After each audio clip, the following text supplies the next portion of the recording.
உலகெங்கும் வாழும் B positive உறவுகளுக்கு வணக்கம். இந்த உலகில் பிறந்த ஒவ்வொருவரும் ஏதோ ஒரு காரணத்திற்காக ஓடிக்கொண்டே இருக்கின்றோம். உங்களுக்கு தெரியுமா, நீங்கள் ஓடிக்கொண்டிருக்கின்ற அதே நேரம் உங்கள் ஒவ்வொருவருக்குள்ளும் 3 விதமான ஓட்டங்கள் நடைபெற்று கொண்டிருக்கின்றது. தாயின் கருவிலே நீங்கள் தோன்றுகின்ற போது அந்த கணத்தில் இரத்த ஓட்டம் ஆரம்பமானது. கூடவே சுவாச ஓட்டமும் ஆரம்பமானது.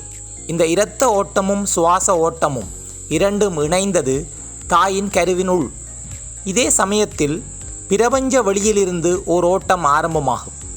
இரத்த ஓட்டமும் சுவாச ஓட்டமும் ஆரம்பிக்கின்ற அந்த கணத்தில் எங்கிருந்தோ வந்த ஒரு மின்காந்த சக்தி உங்களோடு இணைந்து நீங்கள் தாயின் கருவில் உருவாகின்ற போதே அந்த 3வது ஓட்டமும் ஆரம்பமாகின்றது. இப்போது எங்கள் ஒவ்வொருவருக்குள்ளும் இரத்த ஓட்டம், சுவாச ஓட்டம், மின்காந்த ஓட்டம், இந்த 3ம் இணைந்ததே எம்முடைய உயிர் வாழ்க்கை. நாங்கள் ஒவ்வொருவரும் வெவ்வேறு விதமான ஆற்றல்களை கொண்டிருக்கின்றோம், வெவ்வேறு விதமான குண இயல்புகளை கொண்டிருக்கின்றோம். இவை அனைத்துக்கும் காரணம் அந்த பிரபஞ்ச வெளியிலிருந்து நாங்கள் கருவாக உற்பத்தியாகின்ற போது ஏதோ ஒரு வடிவத்தில் எம்மோடு வந்து சேர்ந்த அந்த மின்காந்த ஓட்டமே ஆகும். ஒவ்வொரு மனிதர்களும் மிக மிகச் சிறிய அளவில் இந்த மின்காந்த ஓட்டம் ஓடிக்கொண்டே இருக்கும். இது மனிதருக்கு மனிதர் வேறுபடும். இந்த மின்காந்த ஓட்டத்தின் அளவை கொண்டே ஒவ்வொருவருடைய ஆற்றல்கள் வெளிப்படுகின்றது. இந்த உலகத்தில் சிலரால் செயற்கரிய செயல்களை செய்ய முடிகின்றது. சிலரால் எதிர்காலத்தில் நடக்க இருக்கின்ற விளைவுகளை எதிர்வு கூற முடிகின்றது. சிலரால் எப்போதும் தன்னை சுற்றியுள்ளவர்களை மகிழ்ச்சியாக வைத்திருக்க முடிகின்றது. இவ்வாறு ஒவ்வொருவருள்ளேயும் பல்வேறுபட்ட அதிசயங்களும் மாறுபட்ட குண இயல்புகளும் அமைந்திருப்பதற்கு காரணம் இந்த 3வது ஓட்டமான மின்காந்த ஓட்டமாகும்.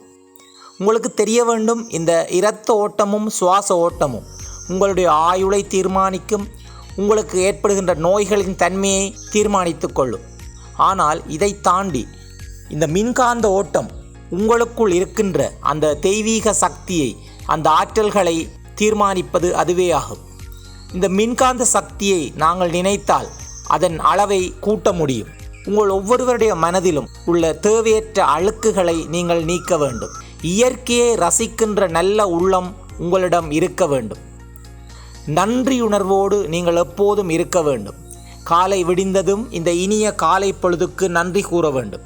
நீங்கள் பார்க்கின்ற ஒவ்வொரு விஷயங்கள், உங்களை சுற்றி நடக்கின்ற சின்ன சின்ன நல்ல விஷயங்களுக்கு நீங்கள் நன்றியுடையவராக இருக்க வேண்டும்.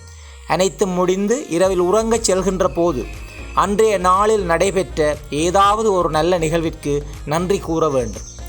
இவ்வாறு செய்வதன் மூலம் உங்களுக்குள் இருக்கின்ற அந்த 3வது ஓட்டமான மின்காந்த சக்தி ஓட்டத்தை உங்களால் அதிகரிக்க முடியும். நல்ல எண்ணங்களோடு நீங்கள் தொடர்ச்சியாக இருக்க வேண்டும்.